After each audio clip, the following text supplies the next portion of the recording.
Pozdrav svima!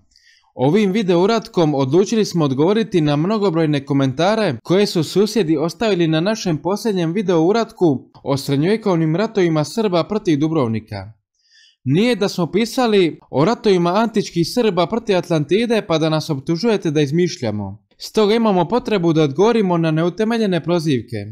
Pisali smo o stvarnim događajima iz srednjeg vijeka, služeći se ponajprije dvijema knjigama, jedne hrvatskog, a jedne srpskog autora. Obje knjige se pozivaju na stare dubrovačke kronike, pa neka svatko izvoli pročitati što su stari Dubrovčani pisali o srpskim napadima na grad. Pošto nemamo vremena da pročitamo i odgovorimo na svaki pojedinačni komentar, odlučili smo odgovoriti na ovaj način. Prije no što krenemo, vrijedi istaknuti da se velikoj većini naših gledatelja sviđa sadržaj video uratka. Prema posljednjoj statistici, čak oko 91% gledatelja uradak je ocijenilo pozitivno. Ovim putem vam se srdačno zahvaljujemo na podršci i motivaciji za daljnji rad. Fascinira činjenica da video u trenutku ovog izlaganja ima oko 7000 pregleda, a preko 1200 komentara. Uvidom u statistiku pokazalo se da otprilike 7% gledatelja dolazi iz susjedne nam Srbije. Zanimljivo, iako sačinjavaju samo 7% gledateljstva, u sekciji komentara zauzimaju daleko veći udio u komentarima. Ne želimo nagađati pošto nismo prebrali komentare. Koliki je njihov udio u tih 1200 komentara možete procijeniti sami. Mi mislimo da su takvi komentari u većini. Također vrijedi istaknuti da smo svima dopustili komentiranje bez ikakvog ograničenja. Svatko ima pravo izložiti svoje mišljenje, makar bilo potpuno suprotno od našeg. A upravo to je snaga ovog kanala. Usporedite kanale iz našeg susjedstva koji se bave povijesnim temama, pa ćete vidjeti da ih većina ili implementira vrlo strogu regulaciju sekcije komentara koja jako teško filtrira svako suprotno mišljenje ili je komentiranje u potpunosti onemogućeno. To dovoljno govori o njima, ali i o nama koji smo spremni na svaki vid otvorenog dijaloga s neistomišljenicima. Mi se nemamo čega bojati jer znamo da je istina na našoj strani. Ako su velikosrpski mitomani toliko uvjereni u svoju pod navodnike istinu, čega se oni toliko plaše kada zabranjuju neistomišljenicima da izlože svoje mišljenje? Ponavljamo, mi komentare ne ograničavamo i ne uklanjamo. Ako ostavite komentar na video uracima našeg kanala, a on vam se ipak ne prikaže, to znači da ga je YouTube algoritam zadržao ili zbog neprikladnog jezika ili ga je prepoznao kao spam. Nemamo vremena da svaki od takvih komentara ručno pregledamo i odobrimo. Komentare susjeda koji kritiziraju sadržaj videa podijelili smo u 3 glavne skupine. Odgovorit ćemo svima redom. Prva skupina komentara ona je koja tvrdi da Dubrovnik nije imao nikakve veze s Hrvatskom ili Hrvatima do 1902, 1939, 1945 ili 1990. Ni sami se ne mogu dogovoriti koja je točno godina u pitanju, što je prvi red flag koji pokazuje da ti komentatori nemaju pojma o čemu pišu. Ova skupina dijeli se dalje u 2 podskupine. One koji nisu pogledali ostale video uratke na našem kanalu i one koji su pogledali, ali se svejedno prave glupi, da ne kažemo retardirani. Doista ne znamo što je gore od tog dvoje. Pa evo takvima ćemo samo na brzinu nabrojiti nekoliko historiografskih dokumenata koji Dubrovnik kroz povijest nedvojbeno dovode u vezu sa Hrvatskom i ili Hrvatima. U nekima od tih dokumenata sami Dubrovčani sebe ili svoj jezik zovu hrvatskim, odnosno Hrvatima. Krenimo redom. Poznati arapski putopisac i kartograf Muhamed al-Idrisi u svojem dijelu iz 12. stoljeća naslova Radost onog koji želi putovati svijetom kaže da je Dubrovnik posljednji grad u Hrvatskoj. Njegovo djelo čuva se u Francuskoj nacionalnoj knjižnici. 1433. na crkvenom saboru u Bazelu češki zapisničar Jan Žatecki bilježi da je Dubrovnik grad u Hrvatskoj, a za sudionika sabora dubrovačkog kardinala Ivana Stojkovića kaže da dolazi iz Hrvatske. Ostaje nejasno je li se Stojković sam tako predstavio ili ga je tako oslovio Žatecki. Dokument se čuva u arhivu Praškog hrada. U 15. i 16. stoljeću brojni hodočasnici posjetili su Dubrovnik na svojem putu ka Svetoj zemlji, te nam ostavili vrijedne putopise, neke tiskane, a neke u rukopisima. Mnogi od njih Dubrovnik su nazivali hrvatskim gradom. Nabrojimo samo neke: Sebald Ritter mlađi, Johannes Tucher, Konrad von Parsberg, Peter Rindfleisch, Ludwig Ćudi i drugi.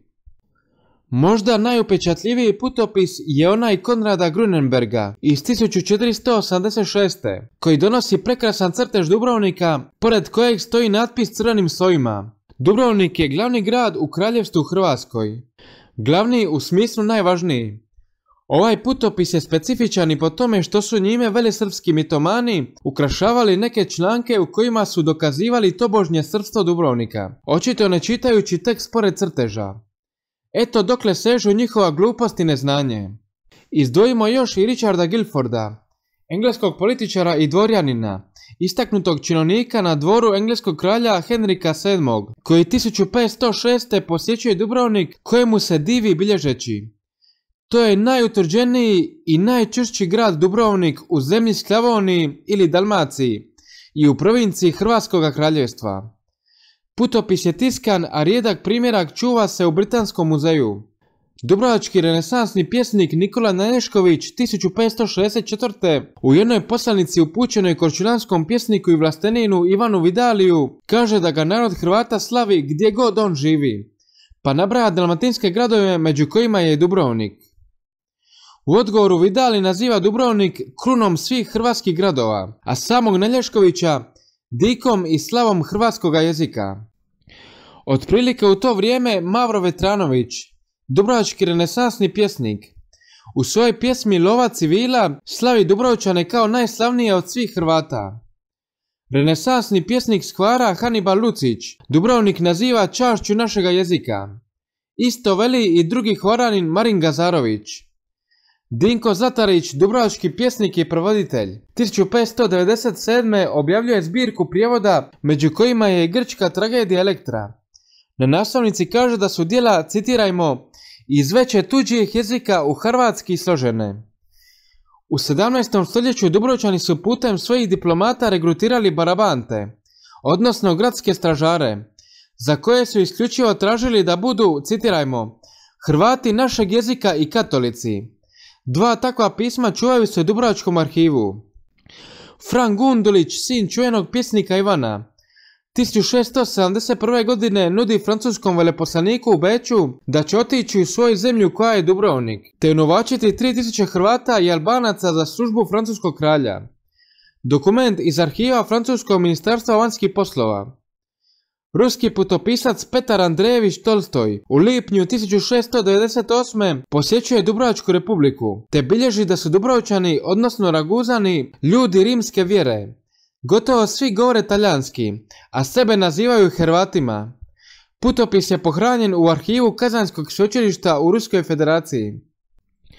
Bernardin Pavlović iz Dubrovačke države 1747. objavljuje djelo za kojeg na naslovnici kaže da je napisano na hrvatskom. U predgovoru drugog djela kaže da ga je objavio za korist naroda hrvatskoga.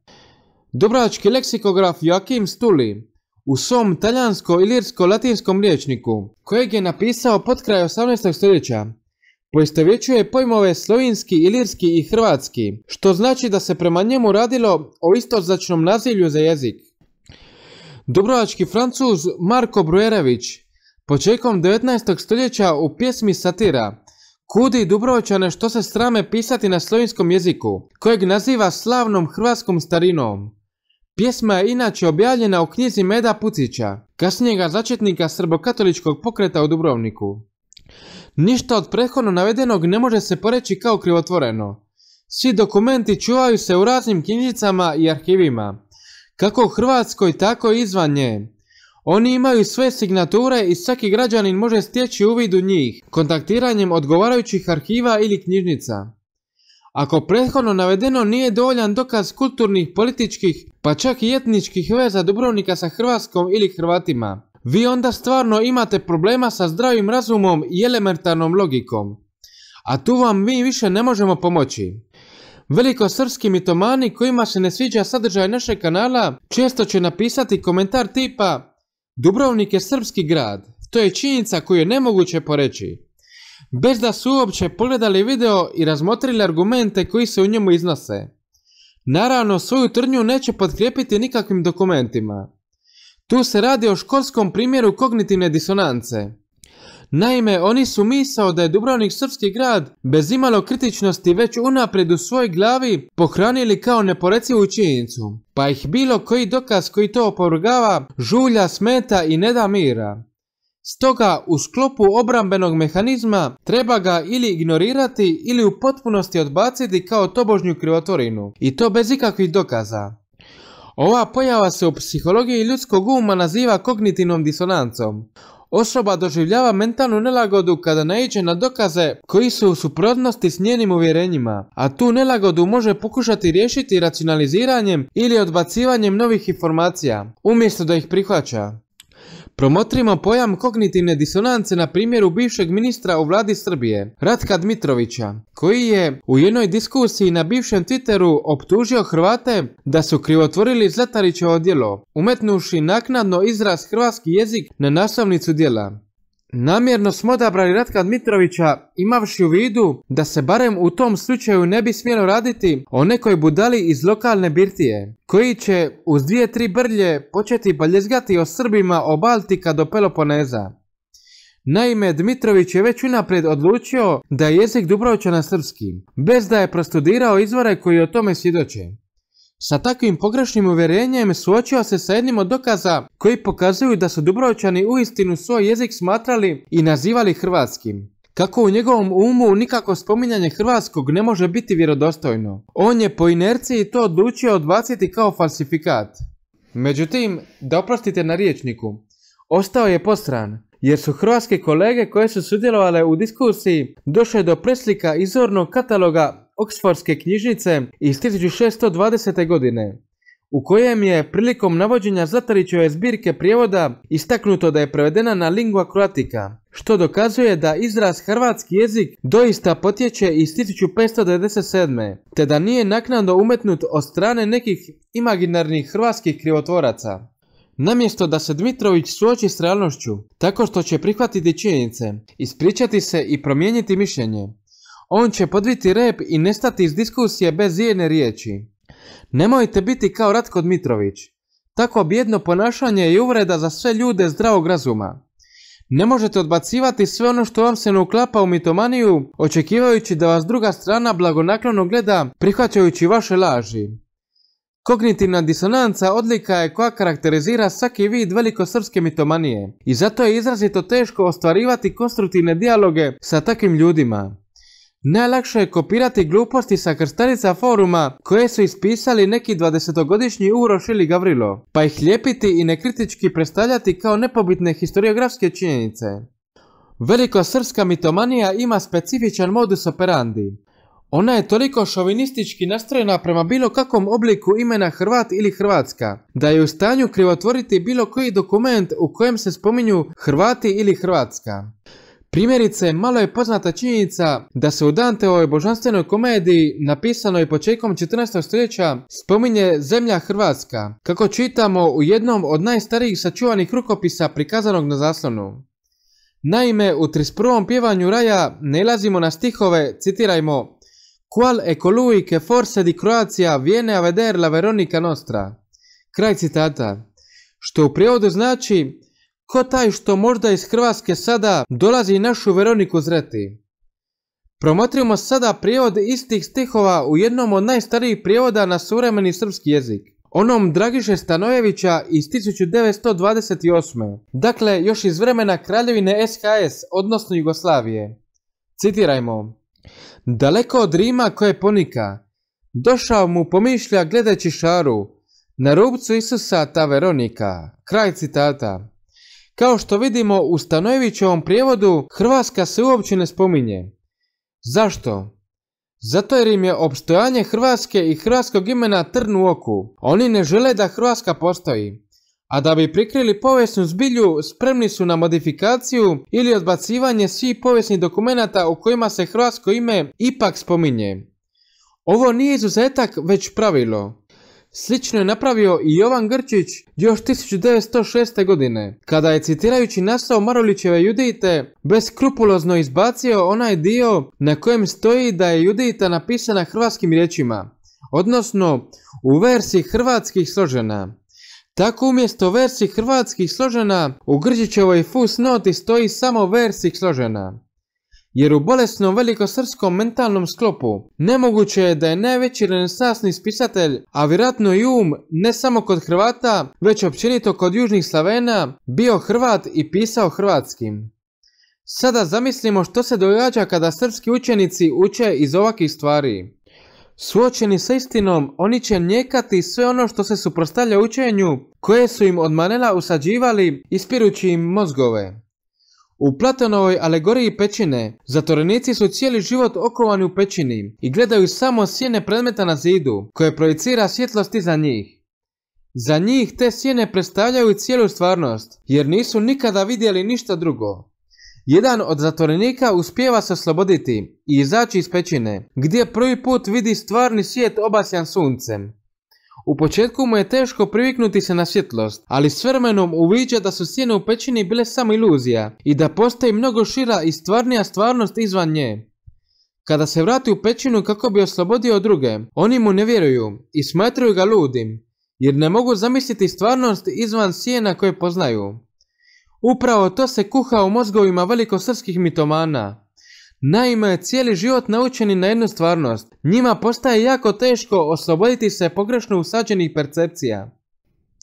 Druga skupina komentara, ona je koja uporno ističe takozvani Dubrovački kalendar iz 1897. kao dokaz da se većina Dubrovčana navodno izjasnila da govori srpskim jezikom, a da Hrvata uopće nije bilo u Dubrovniku. Moraš biti mentalno ograničen da povjeruješ da u Dubrovniku, u vrijeme kada djeluje časopis Crvena Hrvatska, niti jedan Dubrovčanin nije naveo hrvatski kao svoj govorni jezik, pa makar on bio Frano Supilo. Naravno, bespotrebno je uopće odgovarati na takve gluposti. No ipak da ponovimo. Oni koji prate rad ovoga kanala znaju da smo napravili poseban video na temu takozvanog Dubrovačkog kalendara, u kojem smo ga do temelja raskrinkali. Odnosno dokazali da je u pitanju obična krivotvorina srpske štamparije. Preporučamo da pogledate taj video, a mi ćemo ovdje nastojati u vrlo kratkim crtama iznijeti argumente. Urednici takozvanog Dubrovačkog kalendara dakako nisu sami proveli popis, već su se pozvali na rezultate austrijskog popisa iz 1890. Urednici ovog kanala došli su do izvornog austrijskog dokumenta, koji daje statistički pregled rezultata tog popisa. Dokument je digitaliziran i može se pregledati na webu. Ono što smo pronašli neće se nimalo svidjeti velesrpskim mitomanima. Naime, Austrijanci su govorni jezik u kući popisivali kao srbo-kroatiš, odnosno srpsko-hrvatski, a urednici Dubrovačkog kalendara su iz zajedničke kategorije naslova srpsko-hrvatski izbacili hrvatski dio kako bi jezik postao isključivo srpski, s čime su učinkovito falsificirali dokument, dajući pogrešan prikaz statističkih podataka. Vrlo jeftinim trikom zavarava se čitateljstvo, mora se priznati. Da su nesumnjivo uzimali podatke iz originalnog austrijskog dokumenta pokazuje i mala matematička analiza koju smo proveli u prethodno spomenutom video uratku. No ovdje nećemo duljiti.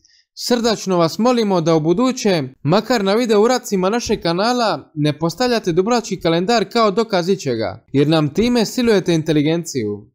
Ako nakon svih izloženih dokaza i dalje budete upotrebljavali tu krivotvorinu kao dokaz neprisutnosti Hrvata u Dubrovniku, tu vam mi, nažalost, više ne možemo pomoći. Čak i vaš duhovni vođa, koji se i sam služi manipulacijama u svrhu dokazivanja nedokazivog, priznaje da je riječ o krivotvorini. Onda možete zamisliti o koliko teškoj krivotvorini se tu radi, kada čak niti on nije mogao preći preko toga. Treća i posljednja, ali ne manje retardirana skupina komentara su oni tipa Dubrovnik bio okružen srpskim zemljama, pa je logično da je srpski grad. Kakve su to budalaštine? I kakva je to sintagma srpske zemlje? Ne postoje srpske zemlje van Srbije. To je oksimoron. Pa i u samim poveljama srpskih vladara kao jedna od titulacija navedena je kralj sve srpske zemlje i pomorske. Ili kralj sve srpske zemlje, pa se zatim u nastavku zarezom odvojene navode Duklja i neke druge zemlje kojima je vladao dotični srpski vladar. Uostalom, nije ni sporno da su srpski vladari ponekad držali kontrolu nad nekim krajevima Južne Dalmacije. No to ne znači da su ti krajevi etnički srpski. To je jedan od razloga zašto se titulaciji zasebno nabrajaju. Stoga riječ je o jednoj srpskoj zemlji koja je zarezom odvojena od pomorske i drugih zemalja koje se navode u titulaciji. Nadalje, tvrditi da je neposredno okruženje Dubrovnika bilo isključivo srpsko je tvrdnja koja nema nikakvog pokrića, ni čvrstih dokaza koji bi ju potkrijepili. Potpuna je mitomanija modernu srpsku naciju projicirati na sve slavensko i vlaško pučanstvo od Cetine do Bojane u srednjem vijeku u zaleđu Dubrovnika. Više o tome imate u našem video uratku o Porfirogenetu, kojeg možete naći na našem kanalu, gdje smo pokazali da se čak i u njegovom dijelu na nekoliko mjesta zasebno izdvajaju Zahumljani, Travunjani, Dukljani i Neretvani od Srba. Ako je tamošnje stanovništvo stvarno imalo srpski etnički identitet, kako to da se ne spominju izvorima? Ako su stari Dubrovčani bili Srbi, zašto sebe i svoj jezik ne nazivaju srpskim imenom? Gdje su svi ti silni ljudi s etničkom srpskom sviješću? Zašto Nikola Nalješković pjeva o narodu Hrvata, a ne o narodu Srba? Zašto Vetranović Dubrovčane uspoređuje s Hrvatima, smatrajući ih njihovim najslavnijim dijelom, a ne sa Srbima? Zašto Zlatarić svoj jezik naziva hrvatskim, a ne srpskim? U čemu se očitava ta srpska etnička svijest Dubrovčana i njihovih susjeda iz okruženja? Postavite si ta pitanja i ne izigravajte klaunove. Kao što jednom reče popularni američki znanstvenik Carl Sagan, izvanredne tvrdnje zahtijevaju izvanredne dokaze. Da su Dubrovčani Srbi je izvanredna tvrdnja koja zahtijeva izvanredne dokaze. Što to znači?